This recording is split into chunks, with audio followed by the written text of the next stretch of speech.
We are now processing what we've been hearing for the last 3 days. Kemudian kita sekarang memproses apa yang telah kita dengarkan selama 3 hari ke belakang And ini. what helps that processing, that digestion, Dan apa yang akan membantu proses tersebut untuk is pencernaan itu. asking questions about things that you've been hearing and thinking about. Yang mana menanyakan pertanyaan dengan apa yang telah kamu dengarkan. Maybe you've got some inspiration, but you want to ask for some clarity about that. Mungkin saudara telah mendapatkan beberapa inspirasi dan ingin sekarang menanyakan kejelasan akan hal itu. So God will help us this morning. Jadi Tuhan akan menolong kita pada pagi ini. Amen.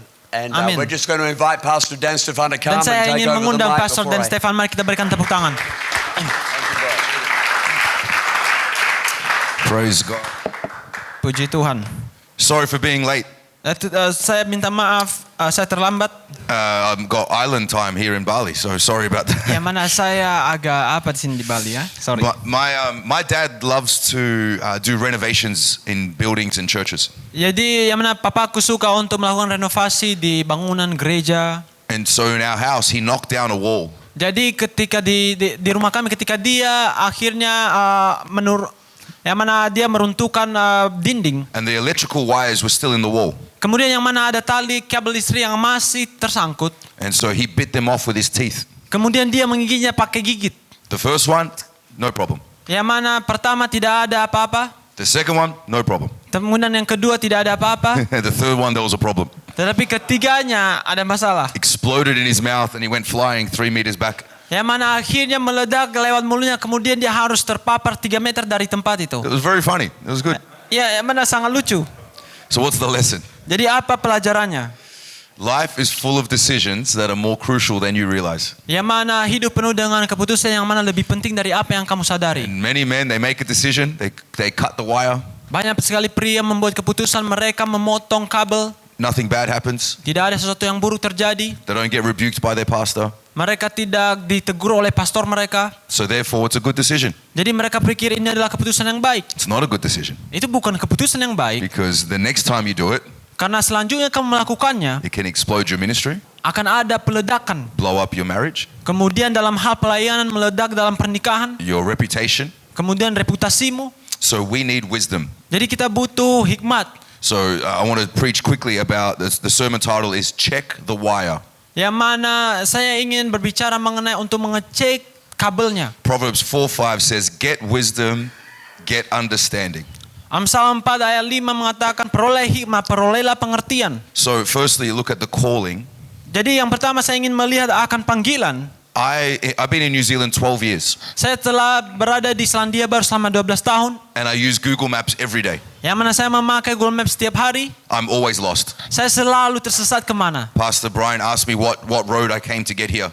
Pastor Brian bertanya kepadaku, oke, jadi kamu bisa kesini karena apa? I don't know. Saya nggak tahu. Somewhere, somehow. Ya bagaimanapun ya tiba-tiba. But I have Google Maps, Tapi saya ada Google Maps di HP. so I can get here Jadi saya bisa ke tempat ini because I have something directing me. karena saya punya sesuatu yang mengarahkan aku. When you have wisdom, Ketika saudara memiliki hikmat, even if you're lost, ketika kamu tersesat, it can help direct you in life. ini akan menolongmu untuk mengarahkan pikiranmu. Wisdom is the navigational app of life. Hikmat adalah menjadi navigasi dengan apa yang terjadi dalam hidup. Our text says, get wisdom. Teks kita mengatakan perolehlah hikmat. Wisdom is the ability to make the right decision. Hikmat adalah sesuatu kemampuan untuk bisa membuat keputusan yang benar. To understand how life really works. Untuk memahami sebenarnya hidup itu bagaimana untuk bekerja. So firstly, wisdom does not come naturally. Jadi yang pertama, hikmat tidak datang dengan natural. Just because some people are older doesn't mean they've got more wisdom. Hanya karena kamu sekarang lebih tua bukan berarti kamu adalah orang berhikmat. I think wisdom is mentioned 222 times in the Old Testament. Saya pikir yang mana kata hikmat telah disebutkan 222 kali dalam perjanjian lama. So that means we need wisdom. Itu artinya kita butuh hikmat. 200 times we need wisdom.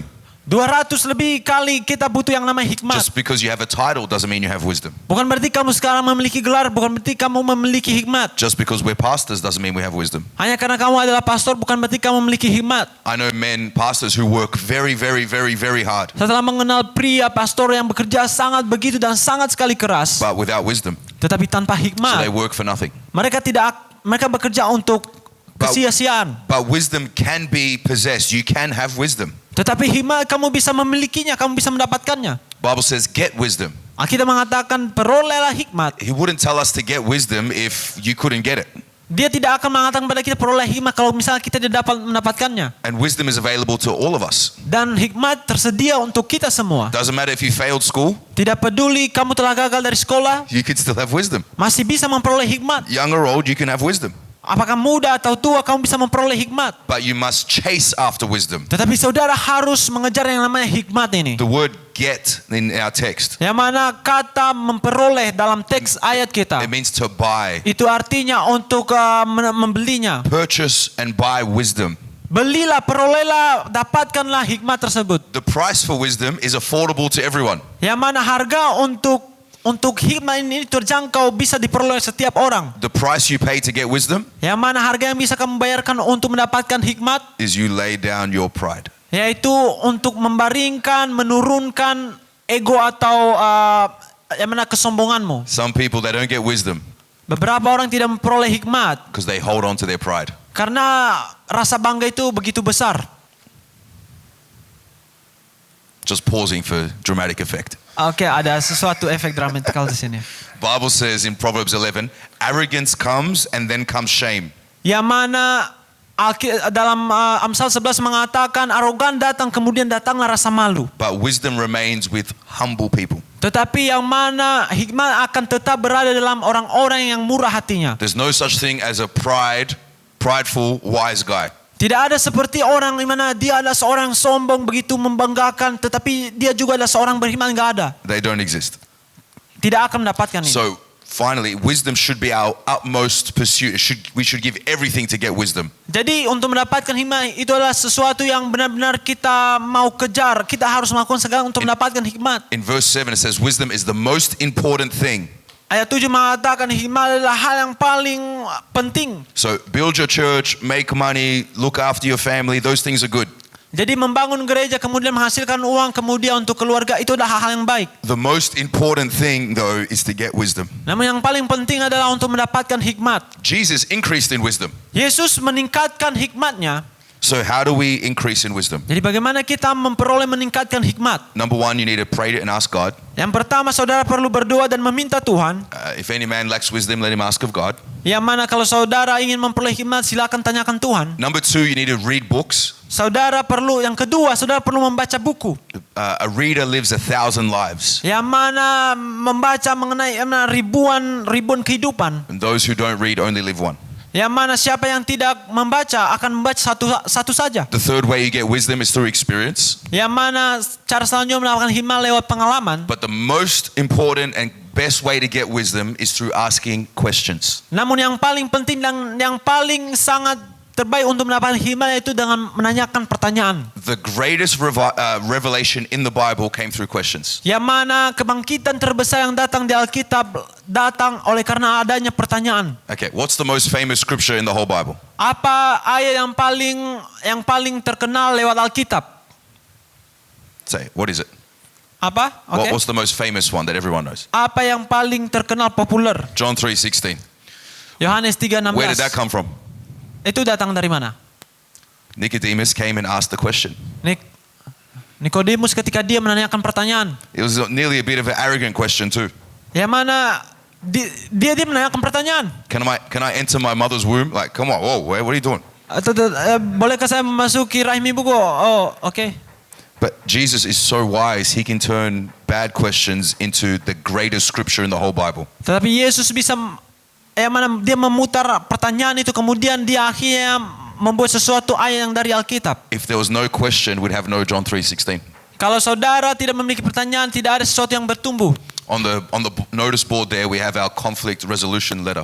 Yang mana di papan pengumuman kita ada mengenai resolusi kalau misalnya terjadi konflik. That's from Matthew 18. Itu berasal dari Matius 18. Do you know how that started? Apakah saudara pernah melihatnya? How many times do I need to forgive my brother? Up to 7 times? Yang mana berapa kali aku harus mengampuni saudaraku? Apakah 7 kali saja? Jesus says no, 70 times 7. Tetapi Yesus mengatakan 7 kali. And then he gave the parable of the unforgiving servant. Kemudian memberikan perumpamaan mengenai hamba yang diampuni. And now we have our conflict resolution letter Kemudian kita memiliki resolusi kalau misalnya ada konflik terjadi. because somebody asked the question. Karena ada seseorang menanyakan pertanyaan. What's the signs of the times, signs of the last days? What does the Bible say the last days Apa is yang going to be like? menjadi tanda-tanda di akhir-akhir zaman? Apa yang dikatakan Alkitab mengenai akhir zaman? Earthquakes, pestilence, all these issues. Yang akan semua isu yang terjadi. How do we know that?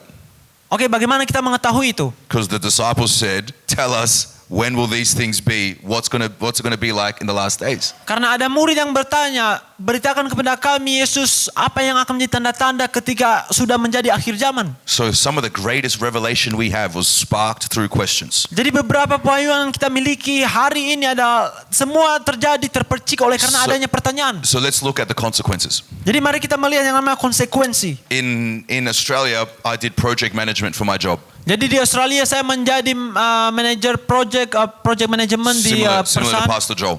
seperti Pastor Joel. And so no matter how good I was at doing the drawings, Jadi ya tidak penting seberapa baik aku melakukan pekerjaannya. they needed to be checked 3 times, signed off 3 times before it was approved. Selalu ada yang namanya 3 kali tanda tangan sebelum akhirnya disetujui. 3 different men had to check my work. Yang mana 3 pria orang berbeda harus mengecek pekerjaanku. And it was never perfect the first time. Dan tidak pernah menjadi sempurna pada pertama kali. There is no construction drawing that is 1A approved. Yang mana tidak ada satu konstruksi yang terjadi kemudian yang mana persetujuan langsung A. Usually it's 1M.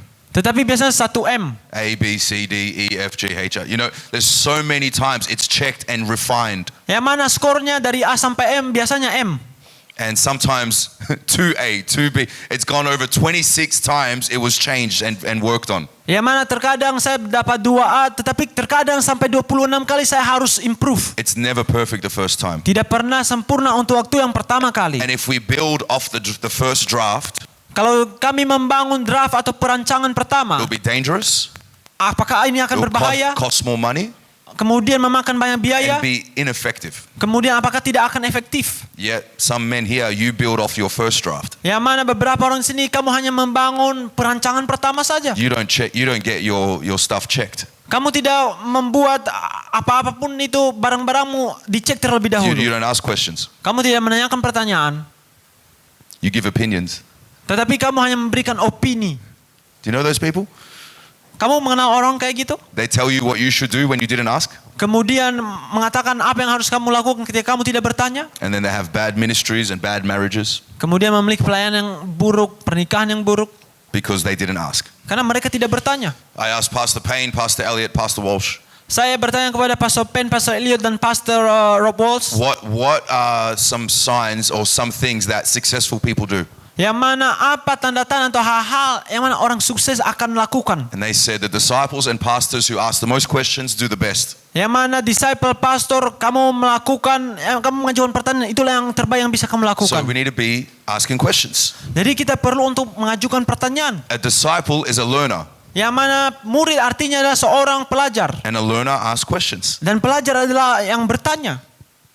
The disciples asked Jesus a lot of questions. Murid-murid Yesus bertanya banyak sekali pertanyaan. Who is going to be the greatest in the kingdom? Siapa yang akan menjadi yang terbaik atau yang terbesar dalam kerajaan? Shall we call down fire and kill everybody? Apakah kita harus meminta api dari langit kemudian membasmi setiap orang? I'm glad they asked that question before they did that. Yang mana saya senang mereka menanyakan pertanyaan itu sebelum akhirnya mereka melakukannya. The biggest problems in my ministry Yang mana masalah terbesar dalam pelayananku is because I didn't ask questions. karena saya tidak bertanya. I'm a church kid. I already know how this works. Yang mana saya adalah sudah di gereja sejak sekolah minggu dan tetapi saya tidak bertanya. Discipleship is about asking questions. Pemuridan mengenai menanyakan pertanyaan. How many notes do you have on questions? Berapa banyak yang dari kita memiliki pertanyaan? How often do you ask questions? Seberapa sering kita bertanya? Or do you just wait for pastor to tell you off and then you say, oh, sorry? Atau saudara hanya menanti-nantikan pastormu dan mengatakan, oke, maaf. We were at leadership in Perth last year. Yang mana ketika aku dalam bertanya dengan pemimpin di Perth And tahun lalu, a pastor asked me, do you have any questions for Pastor Greg? kemudian dalam sesi pastor ini akhirnya dia mengatakan, apakah kamu ada And pertanyaan untuk Pastor Greg? I laughed at him. Kemudian yang mana saya I said I tertawa. have 2 hours worth of questions for Pastor Greg. Yang mana saya mengatakan saya memiliki pertanyaan yang mana sampai 2 jam baru berakhir. He is the leader of the whole fellowship. Dia pemimpin dari semua fellowship kita. And you don't have any questions? Dan kamu nggak punya pertanyaan? Maybe you should be the leader of the fellowship. Mungkin saja kamu sekarang yang perlu menjadi Not sure pemimpinnya. if you can see this, but these are the questions. Itu list pertanyaan saya. Panjang. Pertanyaan masih scroll. Oke, belum selesai. Pertanyaan semua.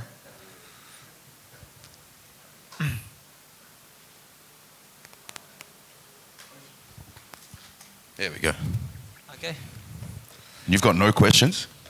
Berarti kamu nggak ada pertanyaan sekarang? Maybe we don't ask questions because we act a bit religious. Atau mungkin kita tidak menanyakan pertanyaan karena kita begitu agamawi. I just go where the Spirit leads. Saya hanya ingin mengikuti arus rohnya. No, Enggak. because my Spirit leads me in the wrong direction. Karena yang mana rohku akan masuk dalam arah tertentu. Have you ever thought you had a really good idea? Pernahkah saudara berpikir saudara memiliki pikiran God? gagasan yang paling And then luar biasa dari Tuhan? you asked a friend or pastor, Kemudian kamu menanyakan pertanyaan dari teman dari pastormu. and they said, that is the stupidest thing I've ever heard in my life. Pastor mengatakan itu adalah hal yang paling bodoh yang bisa One aku time I lakukan. wrote a whole sermon. Pernah saya menulis khotbah I was inspired by God. yang mana saya diinspirasikan oleh Tuhan. I had hot revelation. Saya memiliki pewahyuan yang begitu keras. And then I ran it through a pastor friend of mine. Kemudian saya mulai menunjukkannya kepada teman dari pastorku. And he said, you took it completely out of context. You're wrong. Dia mengatakan benar-benar di luar konteks, itu gosh. salah. Missed it completely. Benar-benar salah. Listen, you're not evil if you make a mistake. Ya, kamu bukanlah si setan kalau kamu membuat We kesalahan. all make mistakes. Kita semua membuat kesalahan. That's why we need to ask questions. Itulah sebabnya kita perlu menanyakan Think about pertanyaan. how much you can improve your ministry if you ask questions. Sekarang berpikirlah seberapa besar peningkatan dari pelayanan kalau misalnya kamu bertanya. Just a couple of weeks ago in PNG with Pastor Elliot, Yang mana baru beberapa minggu yang lalu di Papua Nugini bersama Pastor Elliot. and I asked him about my preaching Saya bertanya, minta opini mengenai khotbahku. because I noticed he can connect better than me. Karena saya tahu dia memiliki koneksi yang lebih baik daripada So he aku. gave me some tips Kemudian kami memberikan tips. and helped me to connect better. Kemudian menolongku untuk memiliki koneksi yang lebih baik lagi. And then he said on the Friday of that conference, Dan dia mengatakan pada hari Jumat di konferensi he said it itu. was the best he's heard me preach. Dia mengatakan adalah hal yang terbaik yang pernah kamu khotbahkan. Not because I'm great, Bukan karena aku adalah orang besar. but because I can ask questions. Tetapi karena saya telah menanyakan pertanyaan. I've asked Pastor Elliot many times about improving my preaching, Yang mana saya telah bertanya kepada Pastor Elliot banyak sekali untuk meningkatkan khotbahku. improving my leadership. Kepemimpinan. I asked him about what to do this morning. Bertanya mengenai, pagi ini saya harus berbuat apa, Pastor? Every time I preach in Perth, I run the sermon through him first. Setiap kali aku harus berkhotbah di Perth, saya biasanya menampilkan khotbahku dulu kepadanya. And it helps me. Dan itu menolongku. So 2 reasons we don't ask questions. I'm nearly finished. Jadi 2 alasan kenapa kita tidak menanyakan pertanyaan. Number 1 is because we are so stinking prideful. Yang mana yang pertama, kita benar-benar yang mana bangga begitu memegahkan diri. Amen. Amen. Hallelujah. Praise the Lord. Thank Amen. you, Jesus. God is good all the time. All the time God is Tuhan good. itu baik, Tuhan itu baik. Setiap We are all waktu. prideful, right? We're men. Kita begitu sombong membanggakan diri. Kita pria. We have an ego. Ada ego. We walk like this. Kita berjalan seperti It's in us. itu ada dalam kita. But we have to be humble enough to ask for wisdom. Tetapi kita harus cukup rendah hati untuk bisa menanyakan hikmat. Humble enough to ask, maybe I don't have it all together. Yang mana bagaimana kita bisa bertanya meskipun kita tidak memiliki semuanya. And then the other reason we don't ask is because we're fearful. Kemudian yang hal lainnya kenapa kita tidak bertanya karena kita takut. What if I look stupid? What if I look dumb? Bagaimana kalau misalnya kelihatan bodoh atau kelihatan konyol. But no matter how bad you think the question is, I never look down on those who ask questions. Yang mana terserah seberapa konyol atau apapun pertanyaanmu, saya tidak pernah memandang rendah orang-orang bertanya. I see a man wanting to grow. Tetapi yang saya lihat adalah pria ini mau bertumbuh. And I want to work with him. Dan saya mau bekerja sama dengan dia. And I've had many storms in my ministry. Yang mana saya memiliki banyak sekali nyanyian dalam hal pelayananku. But I've been covered Tetapi saya akhirnya ditutupi. because I'll be able to get wisdom from my leaders. Karena saya mendapatkan saya dengan rendah hati untuk mendapatkan hikmat dari pemimpinku. And you can too. Dan kamu juga bisa melakukannya. Just like the Iron Dome in Israel, the missiles are coming into your life. Sama seperti dom yang ada di Israel ketika misil datang, But wisdom protects you tetapi hikmat yang akan melindungimu, menaungimu. and stops the devil's attacks from ruining your life. Dan akhirnya menghentikan serangan iblis untuk menghancurkan hidupmu. Okay? Oke? Any questions? Oke, ada yang bertanya? Yeah.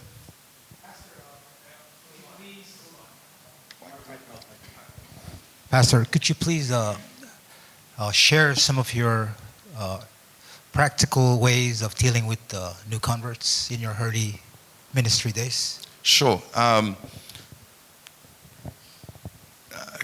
So with new converts, all I want them to do is, for our follow-up team, I just want them to be their friend and love them.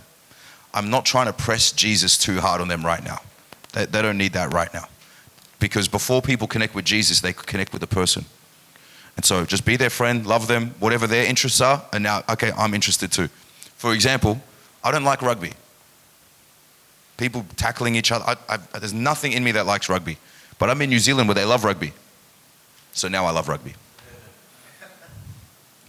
I'm not there, rugby, there's rugby. No, because I'm going to burn them all. Your interests are now my interests. And so I want to connect with them so they feel that they're loved, and then I can add other things in. And so I'm telling all the follow-up guys, just love them and be a friend to them. You don't need to tell them what to do and what they should be doing. That'll come out in time.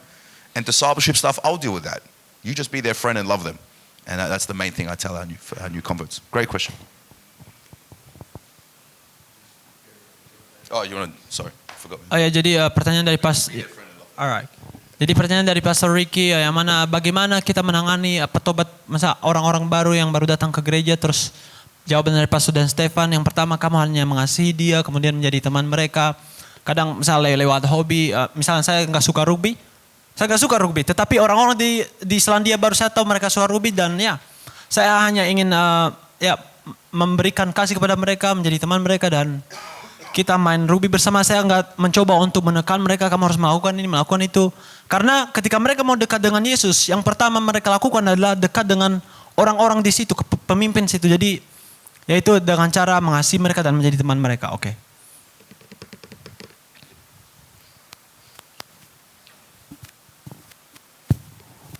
Saya ingin tanya ya. Sebelum saya jadi petobat baru, saya mendengar Roh Kudus. Itu asing bagi saya. Tapi lama-lama ikut dengan Pastor Raos, jadi saya mengerti itu Roh Kudus.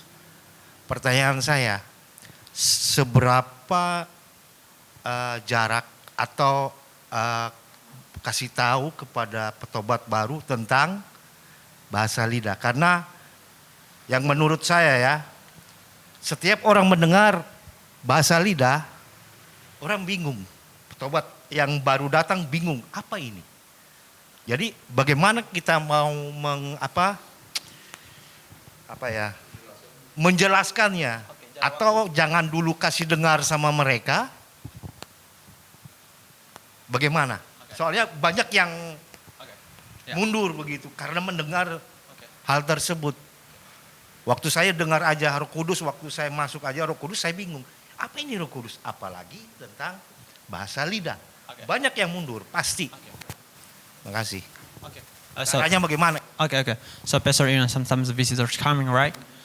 Visitors coming, and then they got this strange idea about Holy Spirit, and then we speak in tongue. And then is there any gap of time? What is the best time to tell the new converts about this Holy Spirit and also the speaking tongue, because it's kind of strange, especially for those who just come. Sure, yeah, good question. Pertanyaan yang bagus.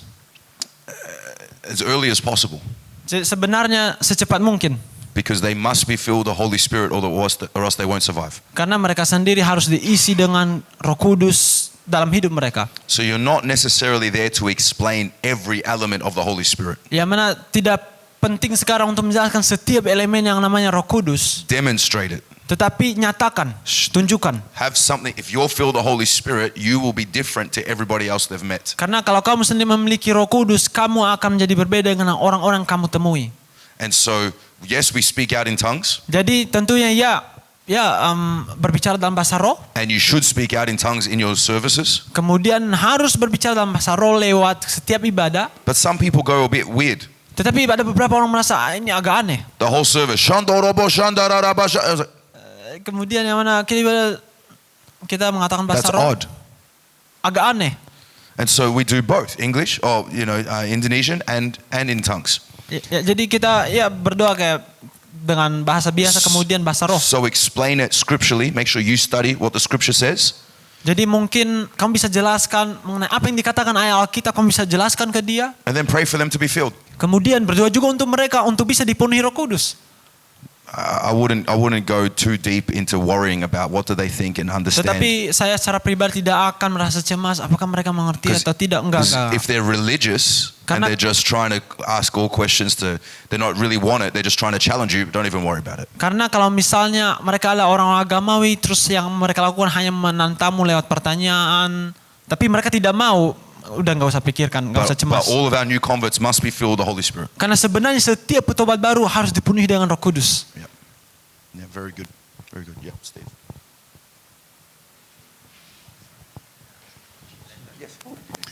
I have a question on sermon writing. Yes. When you write a sermon, it's easy to too much information. Yeah.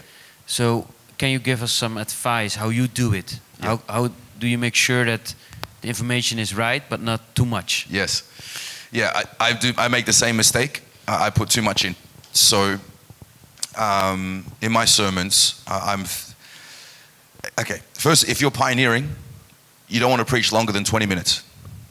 20 minutes, that's it. You could pump something out in 2 hours for 20 minutes. So break down what is the text saying and how does that apply to me, and then what's the benefits of doing what the text says. So that's how I'm always thinking. My first point is my foundation. What am I talking about? What does the text say? The second point is the application. What do I need to do? And the third point is the transformation. When you do this, this is the blessing that's going to come. So that's how I break down most of my sermons. 95% of my sermons is that way. Probably should. Sorry. Jadi pertanyaan dari Pastor Stevie, terkadang kita menulis khotbah terus ada banyak sekali informasi. Informasinya bagus tapi terlalu banyak. Terus bagaimana kita akhirnya membuatnya lebih singkat atau lebih padat gitu. Terus jawaban dari Pastor dan Stephen, pertama kalau misalnya kamu merintis gereja, kamu berkhotbah jangan lebih dari 20 menit. Jadi mungkin kalau yang tadi yang kamu menyusun khotbah yang lebih dari 2 jam, kamu bisa menyederhanakan, menyesuaikan sebisa mungkin menjadi 20 menit. Kalau saya sendiri, pertama saya membuat struktur pertama, fondasi dari khotbah tersebut. Kemudian yang kedua yaitu pengaplikasiannya, saya bisa aplikasikan seperti apa dalam hidupku. Jadi kita memposisikan diri, oke, khotbah ini saya posisikan diri seperti apa dan apa yang akan menjadi keuntungan untuk khotbah yang akan saya khotbahkan ini. Ya. Yeah, and less is more. So that you're preaching 150 sermons a year. You Jadi- don't have to get it all in one sermon. Jadi kita berkhotbah sekitar 150 kali dalam 1 tahun. Jadi lumayan banyak. Very good. You want to ask? Jadi saya ada pertanyaan juga. Pastor, so I actually watch some of your video in YouTube, and then in your like 10 years or 11 years or anniversary, and then you say that like I believe that God is gonna help me, and then this church is gonna be a conference center because I really surrender to God. I submit to God everything I give, and then I'm just kind of like, because recently there is a pastor from Netherlands to our church, and he said that, man, I surrender everything to God, and then I'm just kind of don't understand, you know, you can do a lot of ministry, involve a lot of things, but what is it like to be surrendered to God and then to submit everything to God? Because also last night I just got confirmation from Pastor Derek Elliott about submission and stuff. So, I'm kind of curious, especially when you say, I believe that God gonna do everything to this church, to this. It was only hanger, right? And then you say, because I surrendered to God. So I'm just kind of curious, like, what is it to be surrendered, and then about submission? Yeah, sure. Number one, always watch out for the Dutch guys. They always say funny stuff.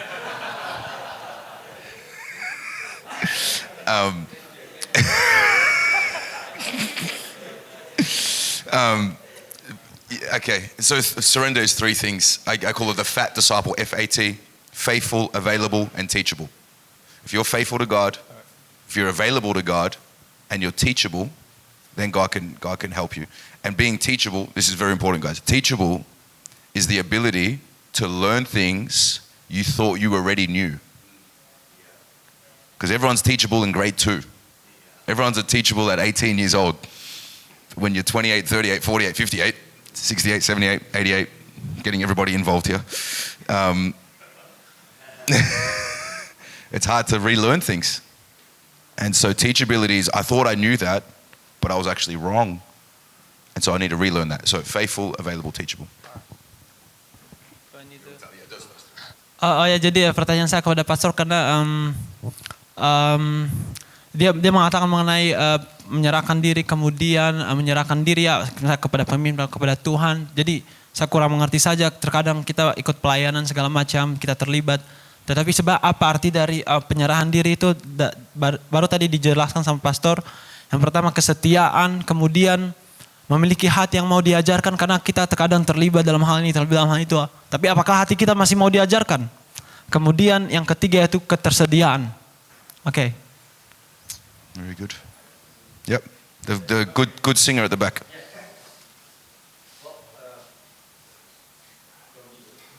It's for the live stream. Yes, yesterday night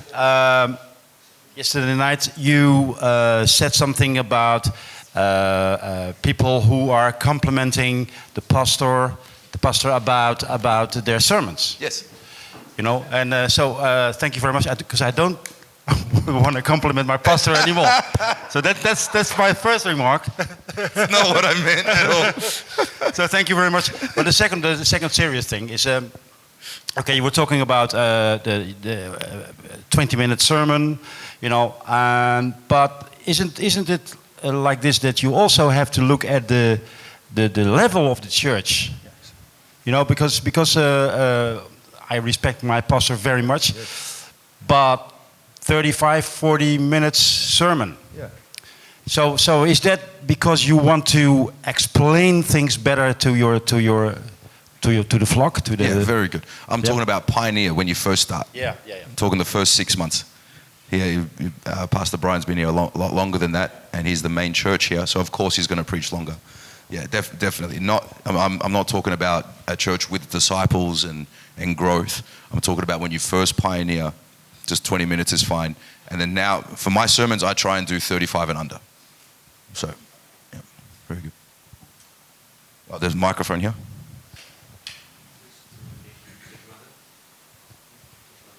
Oh ya.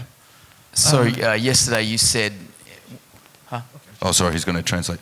So 20 minutes is for pioneer churches, Okay. longer for established churches. Jadi tadi pastor sempat bilang mengenai 20 menit untuk khotbah ya. Jadi itu maksudnya 20 menit untuk gereja yang mungkin baru merintis sekitar 6 bulanan. Terus yang lebih lama sekitar 35 menitan. Oke, dia mau membuat penekanan saja. yesterday in fellowship you said that your men, I think you said you had 7 pastors out, is that right? Yeah. Your men had said, number 1, you made them feel comfortable, and number 2, you believed in them. I think maybe number 1 relates to what you just said about new converts, but yeah, could you elaborate on those 2, how you did that? Was there how did you make them feel comfortable being themselves? 2, how did you inspire them?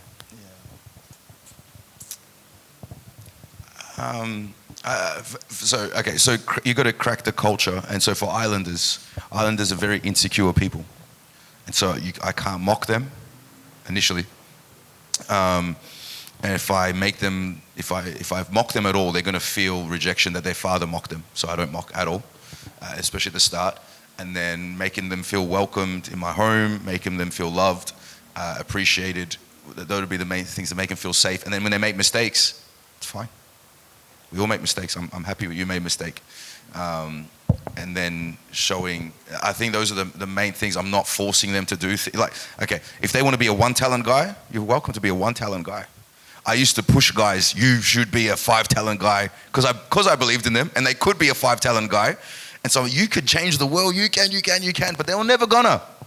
And so I'm putting all my stress into this guy who's never gonna be a disciple. And then he's frustrated, I'm frustrated, and we hate each other. Because he misses church and now I'm cut. That guy didn't come. But if he wants to be a one-talent guy, come whenever you want to come. You want to come once a week? Come once a week. You want to come once a month? Come once a month. I don't care. Make them feel comfortable in that. And so, for example, Chris Offenoa, our main guy, he came to church for 5 months, every Sunday morning. And I never challenged him to get saved. He didn't get saved for 5 months. I preached on hell, I preached on heaven, I preached on, Mother Teresa. I did everything. Like I tried it all. And then he got saved on a leadership sermon. I may have mentioned Jesus once in the altar call. So it wasn't me going up to him, bro, come on, what the heck, come on. I let God deal with him in that. You want to come and don't get saved? I'm not going to force you. And so that was the main way to make, I think they felt like he's not trying to control my life. And he accepts me where I am. But then I'm speaking things. I believe in you can do, this is what we can do. Those types of things. But making them feel comfortable, making them feel safe, that I'm not trying to push you to be someone you're not. That's the main way. If you could pick any of that out, sorry, man. Pastor, what's the main question, please? Making them feel safe and making them feel comfortable. How to make them? Yeah. Jadi Pastor Joel mengatakan bagaimana cara pastor kayak membuat disciple-mu kayak merasa nyaman, kemudian merasa kayak aman di lingkungan. Terus pastor mengatakan terkadang saya tidak terlalu push mereka, tetapi saya tetap berkhotbah. Contoh dari Pastor Chris waktu itu selama 5 bulan di gereja, yang mana dia saya nggak pernah tantang dia untuk kayak bertobat, tetapi saya pernah fokus padanya, yang mana saya buat khotbah segala macam, tetapi selama 5 bulan dia tidak pernah bertobat. Dan akhirnya pada saat khotbah khusus untuk kepemimpinan pemuritan waktu itu, dia akhirnya bertobat. Dan terkadang ada untuk membuat orang merasa kayak nyaman atau merasa aman gitu, terkadang ada hubungannya dengan kultur atau budaya di setempat. Misalnya dalam hal kita menekan mereka atau mungkin mengejek mereka sedikit, mungkin mereka bisa merasa kayak ditolak sedikit karena mungkin ada background misal dengan papa mereka seperti itu. Jadi hal-hal itu dan penting juga untuk mengatakan sesuatu kepada mereka. Jadi kita bakal punya sense untuk hal itu ya.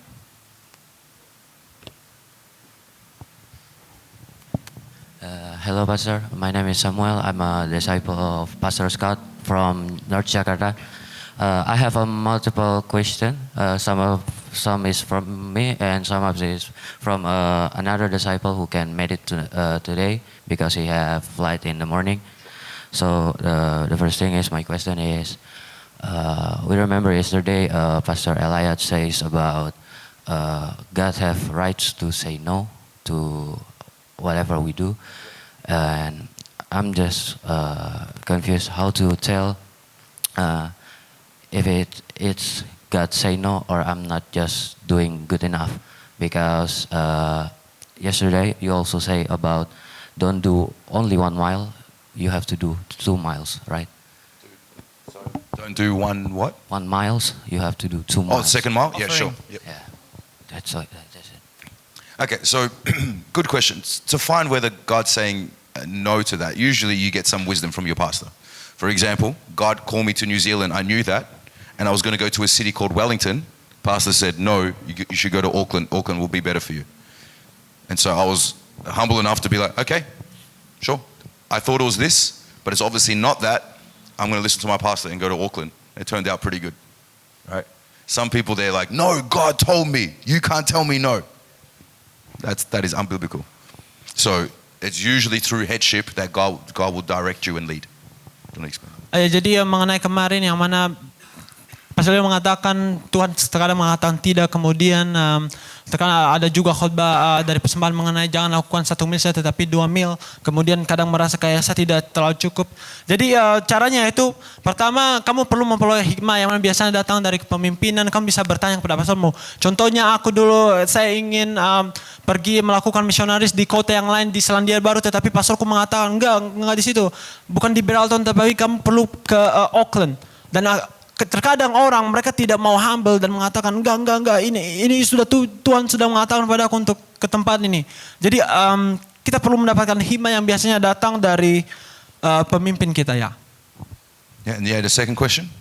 The other question is, the second one is, my friend have a question about the penyalipan Tuhan Yesus. Ya, nggak apa-apa, bahasa Indonesia nggak apa-apa. It's a God plans or a devil's plans. Sorry? It is a God's plans or a devil's plans. It was God's plan. Itu adalah rencana Tuhan. The last question is my friend is still here, so you can. Sure. Yes, Pastor. We're about to leaving, but praise God, I have a time to us. Yeah. All right. I have an experience with I see what my pastor doing. We have people. We evangelize them.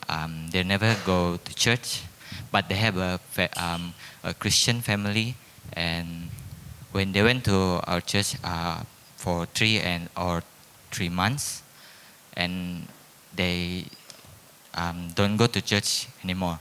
So I text or I follow up them. I'm asking why you're not coming. The guy said to me, your pastor is not right. Yeah. Your pastor's not right? Yeah, my pastor is not right. Yeah, he's not a real pastor. Oh, yeah. So he's a puppet. It's not a perfect man. I have a little bit angry, so maybe you can give some advice, Pastor. What action can we take if we have experience like this?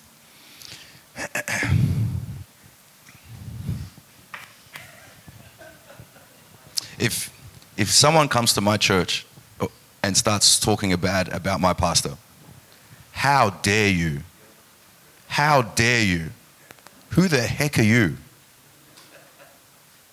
Yeah, I'm trying to keep it G-rated. Like, no, you're not going to come and speak about our headship. Get out of here. No worries. Go somewhere else. We don't want you here. We're not having that. Jadi saya pernah mendengarkan komen dari seseorang ketika aku follow up. Kemudian dia mengatakan, pastormu nggak benar segala macam. Dia bertanya bagaimana menyingkapi pertanyaan atau komen-komen buruk seperti itu. Kalau saya sendiri, kalau ada orang mengatakan buruk tentang pastorku, saya akan mengatakan, berapa beraninya kamu seperti itu mengatakan hal itu. Kamu nggak usah ke gereja ini, kamu kemana aja udah. Just push back. You're not right. Kamu bisa katakan, kamu yang nggak benar. Who are you? Anyway. And then my other brother there, Isaiah 53:10 speaks about it was God's plan for the crucifixion. Yesaya 53 ayat 10. Stevie. So how do you handle disappointment in your own life, maybe also when your disciples are disappointed? So how do you handle those things? Yeah, crying and pizza. Okay, so I preached this at the Sydney conference about insecurity. So insecurity is getting your value and your dignity and your worth from what your power or your position or your performance. And so sometimes our power, our performance, our position takes a bit of a hit. And so then we feel like we're nothing. And then our mind goes into some deep, dark places. So there are disappointments in life, but your value comes from Jesus, not from being a pastor, not from being how fruitful you are. Who I am in God does not change today, tomorrow. Yes, He can't love me anymore. And so you have to get that right. You have to flush the insecurities that Pastor Ralph's church is bigger than my church. I'm a nobody. That's not how it works. So that's the first one. Second thing, when it's with disappointments, okay, let's recap what went well, what didn't go well, how do I get better? And ask some questions. You know, if Pastor Ralph is doing well, okay, ask him, well, how did you do this? What do you see in my life that I can do? This is what I did, how would you do it? I'd be asking those types of questions. Because after every event we have, we are always debriefing what went well, what didn't go well, how do we get better? We're never satisfied. It's never. And I told you about last night, we had 120 decisions one night, and I was angry because we should have got more. So the next time we had 505, and we had a lot more to do. So the next time we'll get 1,000, we'll get 10, we'll keep going because I'm trying to get better every single time. So there'll be disappointments, good, get better. Right? Sometimes it's like, I did it perfect, and no, we did it. most of the time I look inside, okay, what could I have done better? Maybe I need to pray more, fast more, get the flyers out earlier than 1 week out. I don't know. Maybe my flyers had the wrong address. There's so many things. That's how I deal with it. Jadi bagaimana pastor menangani yang namanya kekecewaan? Jadi yang pertama, kadang kekecewaan dipengaruhi oleh yang namanya ketidakamanan. Jadi masalah ini, saudara harus kalau kecewa, saudara harus tahu bahwa kamu tetap dikasihi Yesus, bukan sebab nilaimu itu bukan datang dari bahwa kamu pastor atau kamu ada orang ini atau orang itu, tapi yang perlu kamu tahu bahwa kasih Yesus bersamamu tidak akan berubah. Kemudian yang kedua, untuk menangani misalnya ada kekecewaan, mungkin kamu perlu bertanya kepada, kamu perlu melakukan hal yang lain. Kamu bisa misalnya bertanya kepada seseorang, saya melakukan ini, terus yang kamu lakukan untuk hal ini seperti apa, dan mungkin saja dia akan ada suatu pendapat yang mana akhirnya lebih baik dari apa yang kamu lakukan. Jadi kamu bisa melakukan hal yang berbeda dari yang sebelumnya. Very good, Rafa. What do you do with men that desire more responsibility, but like in their nature they are more following men?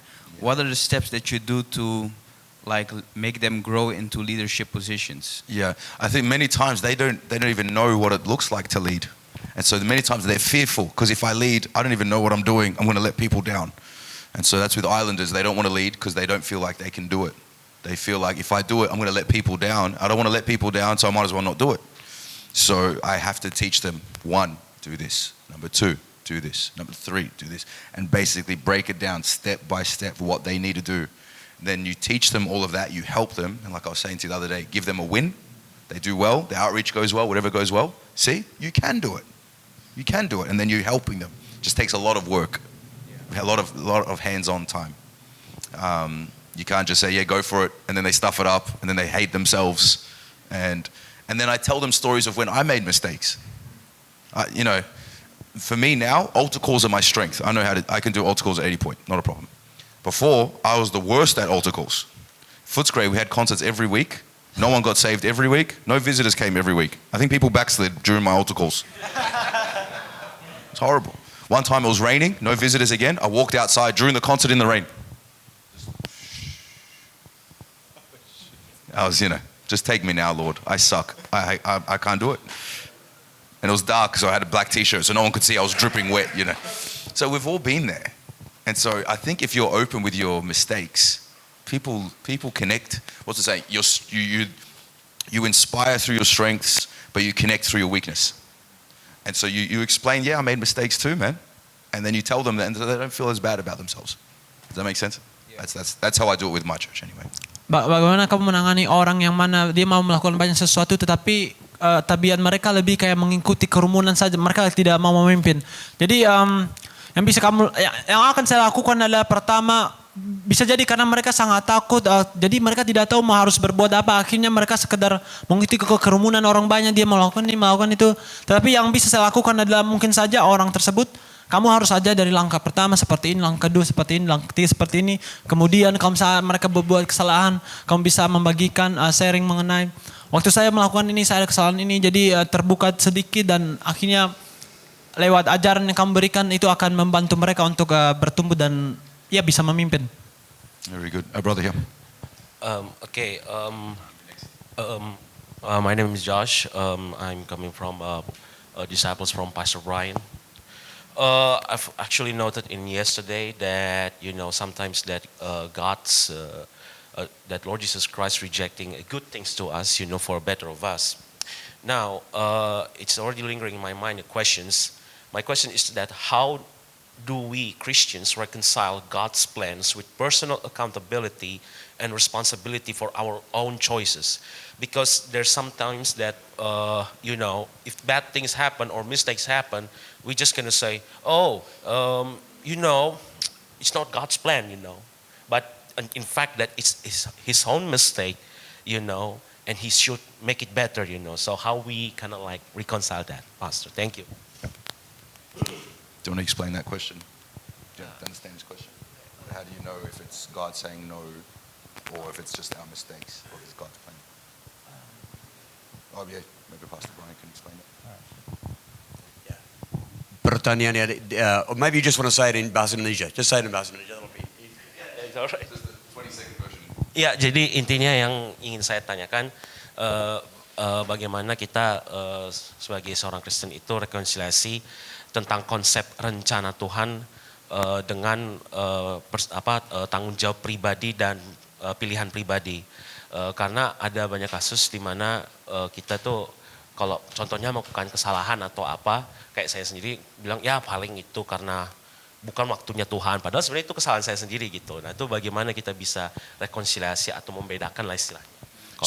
So most of the time, people, when you're talking about that, most of the time you're talking about fruitfulness. Most of the time. God is never not wanting people to be saved. And so for me, barrenness is unacceptable. And okay, if it's not working, this is not God saying no. This is, I need to fix some things. I need to touch heaven. I need to pray. I need to fast.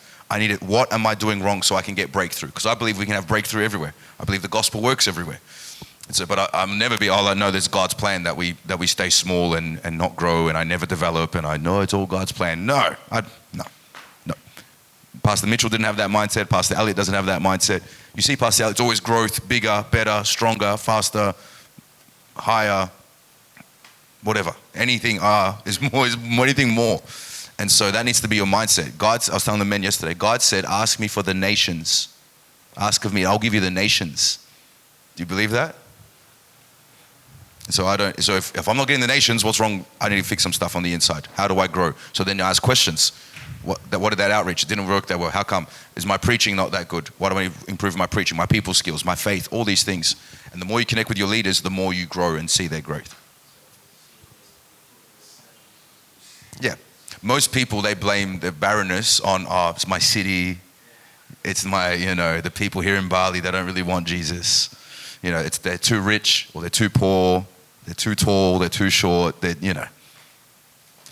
I went to Onehunga, and one guy told me, don't go to Onehunga. There was already 2 churches there. He said, no, don't go there, it doesn't work. I said, I rebuke that in Jesus' name. Works everywhere. It's worked. Onehunga means burial ground in the New Zealand language. It's all right, God's got us.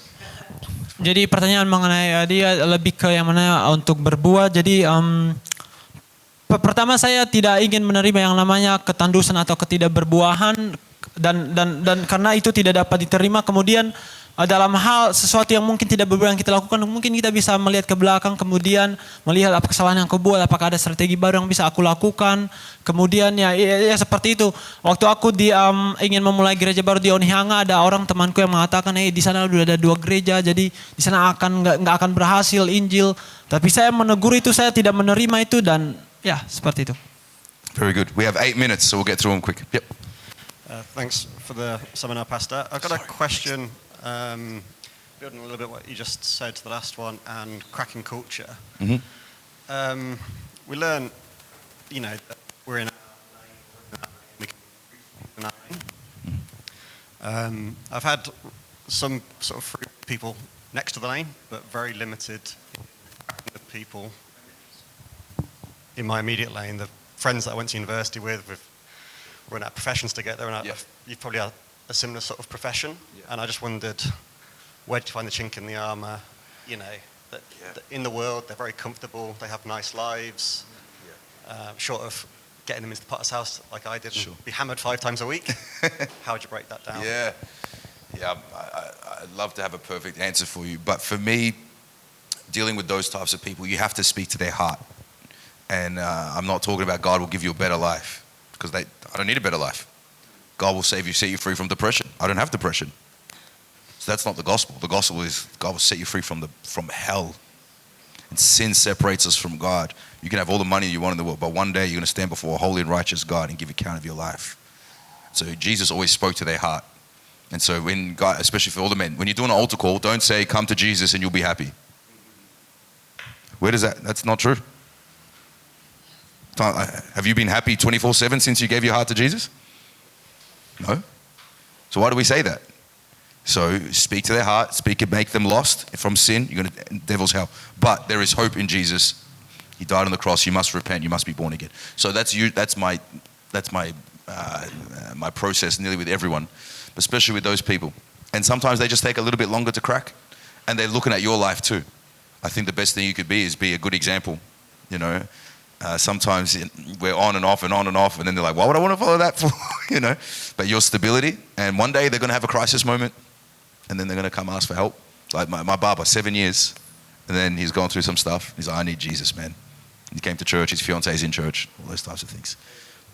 Jadi pertanyaannya bagaimana kita menangani orang-orang yang mana memiliki ini, memiliki segalanya, akhirnya membawa mereka ke dalam Yesus. Jadi jawaban pastor adalah yang pertama kamu harus berbicara dalam hati mereka, bukan katakan pada mereka bahwa Injil itu mengenai untuk menyelamatkan orang, katakan pada mereka mengenai neraka nanti yang bisa membasmi kamu. Jadi ya karena Yesus Injil itu datang untuk menyelamatkan orang. Very good. All right, I'll be quicker in my responses now. Yeah.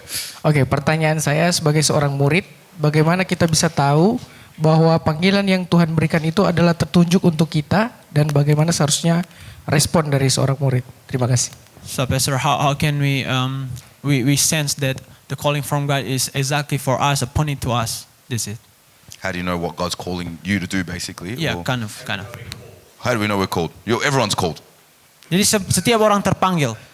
So there's no two levels of discipleship. Jadi tidak ada yang namanya dua level dalam hal pemuridan. Whether you're called to be a pastor or a pillar, apakah menjadi seorang pilar atau pastor, the standard is the same. Yang mana standarnya itu sama saja. Deny yourself, pick up your cross daily. Yang mana sangkala dirimu, kemudian pikulah kamu sendiri dan berdirilah. Doesn't matter if you're a cleaner, usher, pastor, missionary.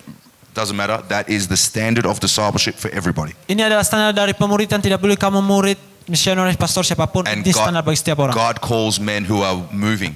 Yang mana Tuhan memanggil pria untuk bisa bergerak. Some men, I won't do anything until God calls me. Yang mana ada orang mengatakan saya ingin melakukan sesuatu dalam Tuhan yang Dia panggil. No. As you do things for God, then He calls you. Tetapi enggak, ketika kamu melakukan sesuatu dalam Tuhan, Dia akan memanggilmu. Disciples were fishing. Moses was tending sheep. David was tending sheep. They were all working, and then God called them. God doesn't call idle men. Yang mana murid-murid Yesus mereka sedang bekerja menangkap ikan, kemudian Tuhan memanggil mereka. Great question. Pertanyaan bagus. Hey, my name is Chris. I'm from Pakistan, Islamabad Church, Pastor Mick listening. And I have a question: is how to be a good preacher and disciple? How to be a good preacher and disciple. Very good. To be a good disciple is look at your pastor and say, how can I make his life easier? How can I be a support to him? How can I be a blessing to him? And then learn from his life. What does he do? I'm going to do the same thing. I get to learn how to pray from him. What time does Pastor Mick come to church? How does he dress? How does he treat people? And reference him all the time. And then ask questions. As you do that, you'll be the best. To be a good pastor, you just got to love people. Work hard and love people. Have a very large heart. Bagaimana menjadi seorang murid yang baik? Yang pertama kamu melihat pastormu, kemudian kamu jadikan dia sebagai titik referensi dari hidupmu, yang mana cara dia berpakaian, cara dia memperlakukan orang, kemudian bagaimana dia datang ke gereja, dan tanya kepada dia apa yang bisa kamu lakukan untuk membuat hidupnya lebih baik, membantu pelayanannya, jadi kamu bisa mendukungnya. Very good. Yep. Did you have a question before? Did you? Yep. Use the microphone. Oke, pertanyaan saya adalah mengenai bagaimana mengembangkan gereja. Saat ini gereja yang saya pimpin adalah walaupun gedungnya kecil tapi kami sudah penuh. Tetapi saya lebih tertarik daripada kita menyewa gedung yang lebih besar, pasti membutuhkan biaya yang lebih besar. Saya lebih terinspirasi untuk lebih baik kita seperti visi kita membuka cabang. Jadi pertanyaan saya, adakah pengalaman selama ini bagaimana untuk mengembangkan gereja itu di dalam selama ini di dalam kepemimpinan Pastor Dan Stephen? So Pastor is literally how to be developing the church that you've been built, to develop the church. With some branches or even with a bigger building, kind of. Yes. Sure. Yep. How many? Okay, you only grow to 70 or 80% of your capacity of the building. Jadi kita bertumbuh sekitar 70 sampai 80% dari kapasitas gedung. So if you can fit 50 people, kalau misalnya ada 50 orang, you only grow to 40. Yang bertumbuh adalah 40. So if I were you and it was full, jadi kalau misalnya saya adalah kamu kemudian sudah penuh, get a bigger building. Artinya kita perlu gedung yang baru, and yang lebih besar. Churches. And send churches. Dan juga kirim gereja. But you try and get the biggest building you can. Tetapi coba untuk temukan gedung yang paling besar yang bisa kamu temukan. Because many times the building is too small, so we can't grow. Karena terkadang gedungnya terlalu kecil dan akhirnya kita tidak dapat bertumbuh. You never grow to 100% capacity. Kita tidak bisa bertumbuh dengan kapasitas 100% dari gedung itu. You only do 70 to 80%. Butuhnya 70 sampai 80% saja. I wouldn't send churches just to make room. Yang mana saya tidak akan mengirim gereja hanya untuk dalam satu ruangan. But we should still send churches if the men are ready. Tetapi kita pasti mengirim gereja kalau misalnya masih ada pria di sana. Does that make sense? Very good. Very good. A few more. Yep.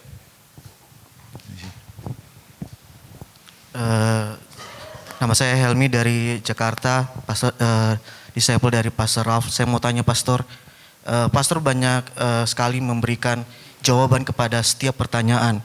Yang menjadi pertanyaan saya Pastor, apakah selama pelayanan Pastor itu, adakah pertanyaan yang lama baru terjawab atau kalau ketika Pastor bertanya dengan pastornya Pastor, apakah langsung terjawab atau Pastor perlu menunggu? Dan jika pun perlu menunggu, apakah itu apa yang Pastor lakukan untuk menunggu jawaban tersebut? Terima kasih. So Pastor, another question you probably have gotten right during your ministry. So when you will ask question to your pastor and then your pastor say, wait a minute, I'm gonna ask my pastor first. So during this waiting, what you doing about it? Waiting. Ya menunggu doang. Nothing. Just wait. Menunggu aja ya, tunggu. Ya, terima kasih.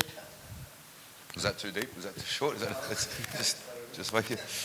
Ya, nama saya Pastor Nikodem Sabudin dari Badan Pengurus Sinode Gereja Kristen Setia Indonesia.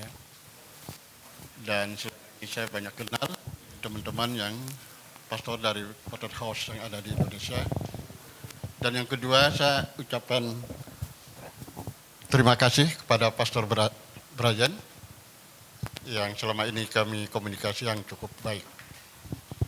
Dan kita boleh berkolaborasi dalam hal untuk mengerjakan misi agung Kristus. Tapi ada satu pertanyaan saya pada pastor. Gereja kami adalah gereja yang misioner, yang menjangkau yang tak terjangkau, mengasihi yang tak terkasihi. Itu kami kebanyakan yang terluar, yang terjauh.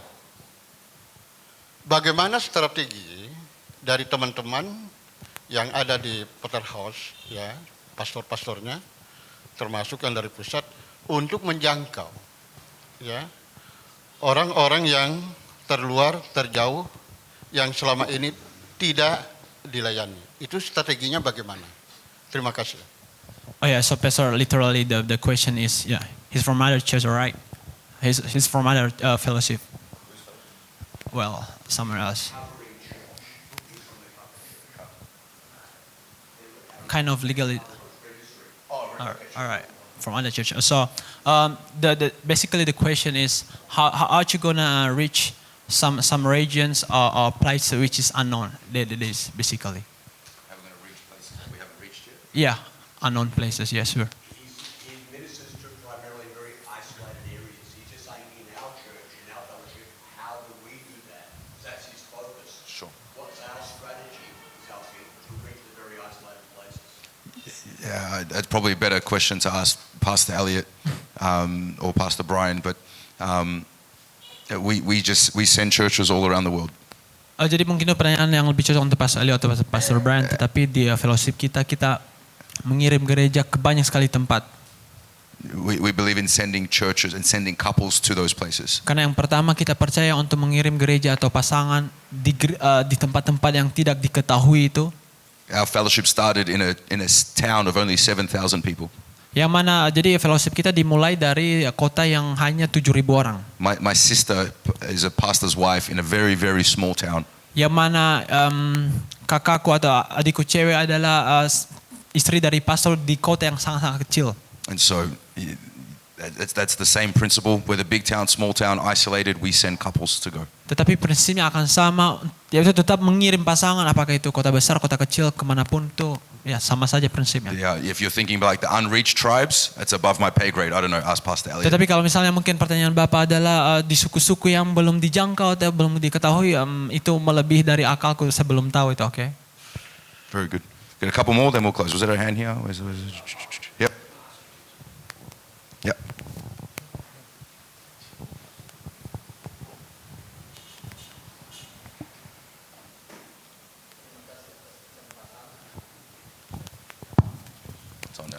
Saya hanya bertanya tentang, saya punya umur sudah jauh tetapi saya baru di gereja ini. Saya paling terbaru. Baru kami di sana, seperti tadi Bapak sampaikan, kami terluar dan kami tidak punya apa-apa. Tidak punya fasilitas semua dan kami punya jemaat. So what I do in that situation? No, I don't know. Yeah, sure.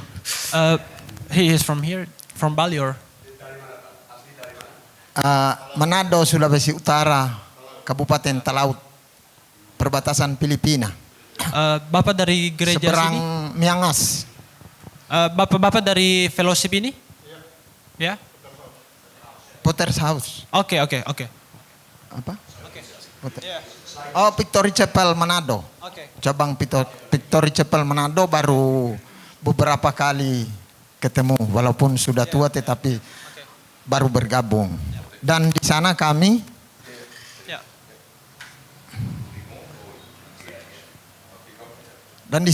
tidak ada apa-apa, tetapi hanya hati kami di sana untuk mewartakan Injil demi Yesus Kristus di muka bumi ini.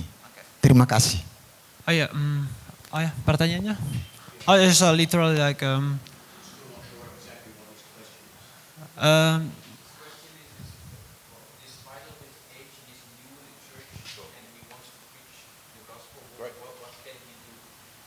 well, he also mentioned that we've got no facilities. We just have our hearts, and then they stop there. We've got no facilities in there because it's in a remote area and stuff, and we have our hearts, so it stops there. Yeah, have hearts to preach the gospel. Yeah, sir.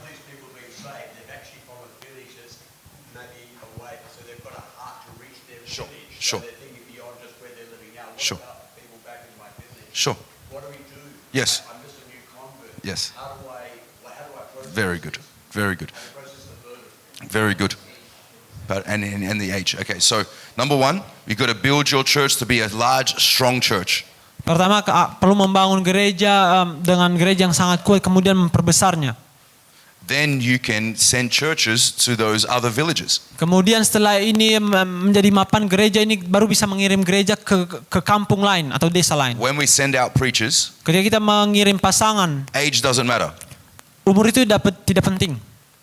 Moses was 80 years old when God called him. Musa berumur 80 tahun ketika dia dipanggil. So whether you're 80 or 18, just be a disciple, learn from your pastor and grow. Jadi apakah 18 atau 80 tahun, silakan belajar saja dari pastormu ya. I just want to explain more about his situation. Sure. His wife was invited by one of the ladies in our church 2 months ago. And so his wife said, asked me, we need a preacher. There's a need preacher there. And I said, I'm sorry, we don't have a preacher right now. We don't have financial support. Yep. And the wife, I said, why don't you challenge your husband and see if he feels the call to preach? Sure. And they texted me 2 weeks later and said, I'm called to preach. I want to serve God. Sure. Awesome.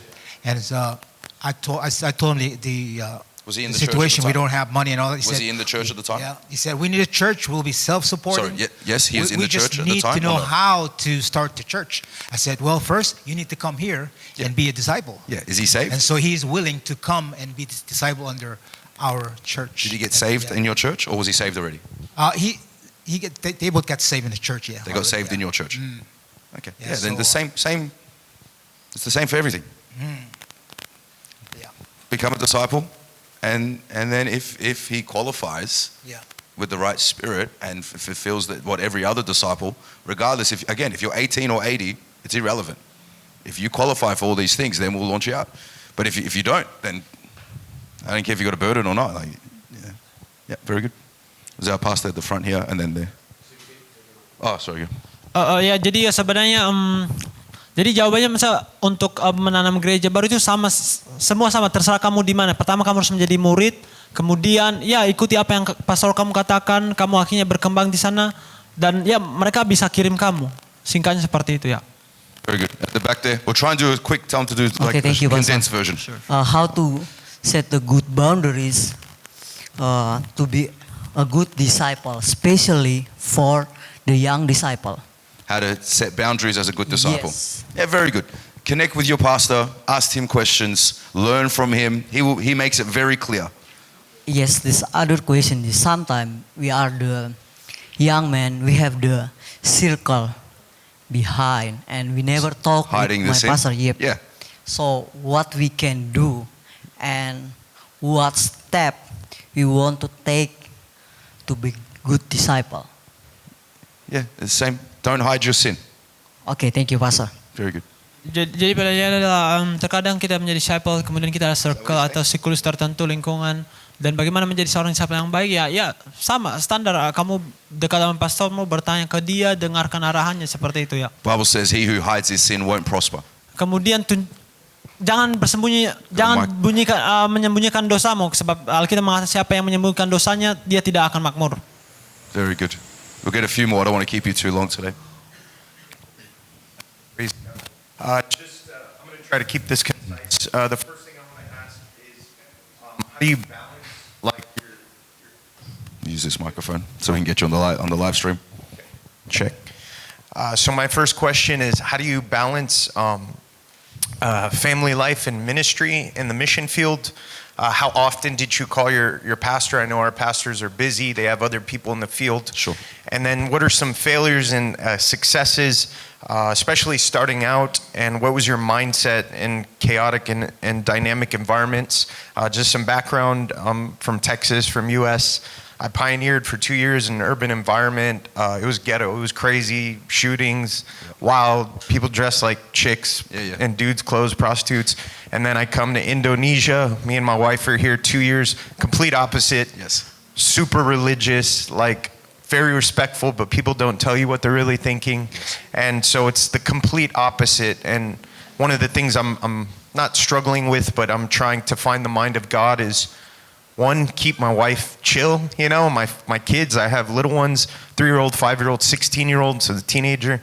And then also, how often did you call your pastor? Sure. So I call my pastor on a need to know basis. So when I first went out pioneering, it was every week because I'm still learning the ropes. And then when I ask him questions, I'm writing down what he says. And so you build a file, basically. You know what that means. And so then you go through the same situation. I know what he did last time. And then when I call him, especially if your pastor's busy, tell him, I give him a bit of an outline. I send him a message, this is the outline, what I want to talk to you about. And then when I speak to him, I've already written it down. So I'm not like, hey, I was thinking there was this lady named Suio. Like, who cares? All right, get straight to the point. Yeah, you know what I mean? Like, no one cares about that. I don't care what her name is. So be clear on that. Number two, the mission field is not a time to work on your marriage. Should have worked on your marriage before you went and became a missionary. And so I tell our pioneer pastors, the first couple of years, we just need quality time. What do you mean you got quality time? You're building a church, especially on the mission field. You're together all the time. We need a break. You don't need a break. There's me, and I know Pastor Alec will say the same thing. They go out, then we need a break. You should have worked on that before you went out so that you can handle the stress of ministry. It's number two. And then number three is you just keep your priorities in order. We're here. Why are we here? We're here to build a church. That's our number one priority. Then obviously it's your wife and your kids, and then you're spending quality time doing those things with them. But for me, I'm away a lot, but I'm not neglecting my kids. When I'm there, I'm present with them. I play with them, wrestle with them, do what I can with them.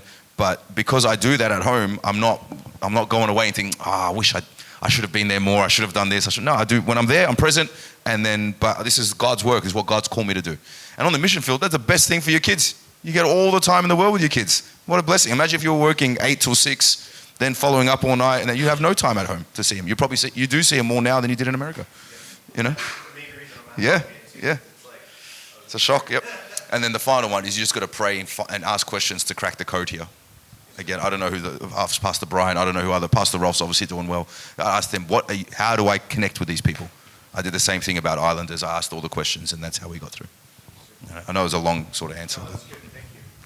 Jadi bagaimana kita menyelaraskan ketika kita misalnya merintis gereja, menyelaraskan gereja, kemudian yang mana pelayanan, kemudian keluarga kita, kemudian seberapa kali sering pastor menelpon pastormu. Jadi untuk pelayanan cara menyeimbangkannya yaitu pertama kamu harus prioritaskan bahwa kamu di sini untuk merintis gereja, karena untuk bekerja dengan keluargamu pasti kamu udah lakukan sebelumnya, jadi sebelum kalian merintis. Jadi sekarang prioritas kalian adalah gereja dan karena saya pernah menelpon pastorku, saya mengatakan saya butuh quality time, tetapi dia mengatakan quality time apaan? Kamu sekarang fokus untuk merintis gereja dan itu yang perlu kamu lakukan. Dalam merintis gereja kamu pasti juga bakal barengan dengan keluargamu. Dan mengenai menelpon pastorku seberapa kali, dulu waktu aku baru merintis gereja, setiap minggu saya pasti menelpon pastorku, kemudian sekarang karena lebih sibuk, saya pertanyaan itu, dan ketika mendapatkan hal yang sama, selanjutnya misalnya masalah yang sama, saya sudah tahu dulu dia mengatakan ini, kemudian karena pastor saya sibuk banget, dan ketika aku akhirnya nggak bisa menelpon, saya harus mengechat dengan banyak poin yang aku buat, dan akhirnya ketika waktunya kami menelpon, maka saya udah tahu poinnya akan mengatakan apa. Artinya saya udah bersiap, saya akan berbicara apa ketika pastorku ada waktu untuk teleponan seperti itu. Craig and Pastor Ralph, and we're done. Are the Islander people that you're dealing with in your church, are they natural leaders? And if they're not, how have you been able to break through the desire for everybody to pull everybody else down to one level and nobody, they are criticized if they try and lead? Yeah, How have you absolutely. broken through that? Absolutely. So maybe just repeat. Islanders are not natural leaders. Okay, sure again. Islanders, the people that I've ministered to, they are not naturally leaders. Jadi di kepulauan yang aku pimpin itu di daerah Auckland, mereka adalah bukan secara instingnya, secara alaminya adalah orang-orang yang mau memimpin. They're great followers, not leaders. Mereka adalah pengikut kerumunan dan mereka bukan pemimpin. So if someone rises up and someone else speaks against them, jadi ada seseorang ketika mulai tinggi, kemudian ada orang mulai mengatakan buruk tentang mereka, I rip their head off.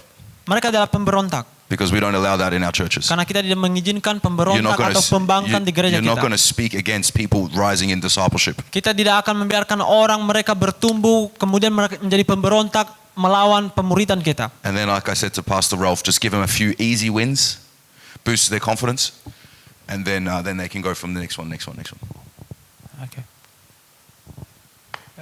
Give them help them to get some wins. Help them. Jadi kemudian kita bisa memberikan mereka contoh-contoh atau teladan bagaimana mereka bisa menang atas misalnya hal-hal seperti itu dan langkah selanjutnya dan selanjutnya. Very good. Yep. How do you create a question asking atmosphere within your church? Yeah, so number one, I preached on it. And number two, when I had pastors come in, I asked the questions and my disciples saw me do it. Jadi yang pertama bagaimana membuat atmosfer untuk bisa membuat orang bertanya dalam gereja. Pertama, saya berkhotbah akan itu. Kemudian ketika ada pastor yang datang dari gereja lain ke gerejaku, saya akan bertanya sehingga murid-muridku pun akhirnya mau bertanya. One pastor said, my guys don't ask questions. And I said, you don't ask questions. Ada pastor yang mengatakan, murid-murid tidak bertanya karena kamu sendiri nggak bertanya. Get out of here, man. Anyway, So how often do you do something like this in your own church? Every couple of Saturdays, every fortnight.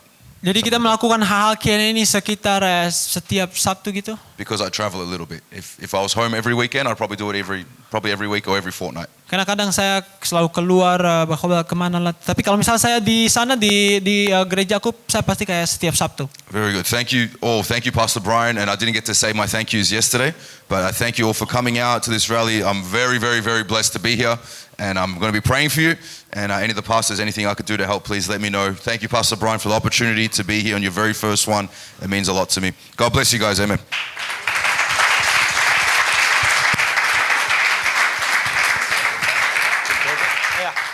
Jadi terima kasih semuanya, setiap orang telah di sini sama seperti kemarin saya sudah mengucapkan terima kasih. Tapi terima kasih sudah datang untuk pria-pria yang datang pada pagi siang hari ini. Saya berterima kasih kepada Pastor Brian, rally pertama tetapi sangat luar biasa. Jadi terima kasih semua, saya sangat bersyukur akan itu.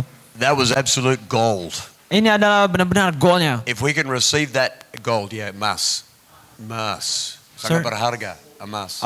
Gold. Yeah. Itu adalah emas, emas yang sangat luar biasa. So you don't find that everywhere. That is great wisdom. Jadi kita tidak dapat menemukan di mana-mana, itu adalah hikmah yang luar biasa. So, and that answers the questions of these pastors, the Pastor Nico here and our brother from Manado. That's how we're going to reach the world for Jesus. Kemudian akan setiap pertanyaan-pertanyaan dari pastor setiap orang di sini, itulah bagaimana kita menggapai Indonesia untuk Yesus. The key is discipleship. Kuncinya adalah pemuridan. The discipleship brings multiplication. Yang mana pemuridan membawa yang nama pelipat gandaan. Teach others who will teach others. Mengajarkan orang lain yang akan mengajarkan yang lain, dan keturunan selanjutnya mengajarkan. So if we can demonstrate how to have a humble, teachable heart, kalau kita bisa menyatakan bahwa kita memiliki hati yang mau diajar, every one of us here can take this atmosphere back to your church. Yang mana setiap orang di tempat ini bisa membawa kembali ke gerejamu untuk atmosfer seperti ini. Medan, Manado, Jakarta, Papua, Pakistan, Malaysia. Medan, Manado, Papua, Kinabalu. And you will take an atmosphere back. People will see you asking questions. People will see you being a disciple, and they go, that's what it means to be a disciple. Jadi saudara akan, yang mana mereka akan menanya pertanyaan, kemudian mereka akan melihat sebagai disciple, dan mereka mengatakan, itu ternyata caranya menjadi disciple. And that changes the atmosphere of your church. Dan itu akan mengubah atmosfer dari gereja. It accelerates the raising up of men. Kemudian akan selalu menambah untuk bisa menumbuhkan para pria. I remember when we were in Jakarta years ago. Saya masih ingat ketika Jakarta beberapa tahun lalu. I had a friend who was a very good friend. He was a pastor of another church. Punya teman sahabat, dia adalah pastor dari gereja lain. And he had a big church. Dia memiliki gereja besar. But no disciples. Tetapi bukan disciple yang besar. He looked at the potter's house. Dia masuk ke potter's house. He looked at the potter's house, saw a smaller church, but many disciples. Ketika dia melihat potter's house yang mana gereja yang kecil tetapi banyak murid. And he said, I want that. Dia mengatakan, saya mau itu. He had lots of women that were really, but he had no disciples. Dia memiliki banyak-banyak oke, mari, tetapi tidak ada pria. And he said, I want what you've got, because ultimately that's got the most potential. Dan dia mengatakan, saya mau apa yang kamu dapatkan, dan yang mana ini akan membuat yang namanya potensi. So he began to come to our conferences. He wanted to find the keys to having disciples. Dia akhirnya mulai menghadiri konferensi kita. Dia mau mendapatkan kunci bagaimana cara untuk mendapatkan murid. He was a smart guy. Dia adalah pria yang sangat pintar. And so if we can catch the spirit of what our pastor is sharing with us, jadi kalau kita bisa menangkap yang namanya roh yang baru saja dibagikan pastor kepada kita, we can literally take the world for Jesus. Kita bisa yang menjangkau dunia ini bagi Yesus. And so you've heard the statistic, right? Jadi kita telah mendengarkan ini. If you can win one person to Christ, kalau kamu bisa memenangkan satu jiwa untuk Kristus in 6 months, dalam 6 bulan, and train that person to do the same, kemudian yang mana mengajarkan orang tersebut untuk melakukan hal yang sama. That means after 1 year you have now 4 of you. Itu artinya setelah 1 tahun sekarang kamu memiliki 4 orang. Another 6 months it's now 8. 6 bulan selanjutnya ada 8. How many would you have after 17 and a half years? Kemudian bagaimana dengan apa yang kamu fasilitasi selama setengah tahun? 17,5 tahun. Alright. 17,5 tahun. Sudah berapa? How many jadi after sekarang 17 berapa and a half orang years? kalau 17 tahun? 17,5 know? tahun. Ada yang tahu? Exactly. 8 billion. 8 billion. 8 miliar. Yeah. More than the population of the world. More than the population of the world. Yang mana lebih dari populasi di dunia ini. Do you think we can do that? Apa kamu pikir kamu bisa As a melakukannya? challenge. How many would want to say, how many think maybe in 6 months you could win somebody to Christ and train them to do the same? Siapa yang bisa dalam 6 bulan kemudian mencoba dan melakukannya? Anybody think that's maybe even possible? Hallelujah. In 17 years we can take the whole world. Yang mana selama 17 tahun kita bisa menggapai seluruh dunia ini. Amen. That's Amen. what Pat Nico is wanting. Itu apa Pastor Nico yang inginkan. Yeah, amen. That's how we reach the isolated areas too. Bagaimana kita menggapai daerah-daerah yang terisolasi, diasingkan. Because people from those villages and kampungs, they come to our cities, they hear the gospel, they can go back to their cities. Karena orang-orang yang datang dari kampung-kampung tersebut, mereka ke kota, kemudian mereka akan mendengarkan Injil-Injilin dan menggapai desa-desa mereka. That's why I said this is gold. Itulah yang sebab saya mengatakan inilah Tuhan. Emas, gold. Oh, gold, emas. Yeah, amen. Hallelujah. All Thank right, you. all Thank right. you again, Pastor.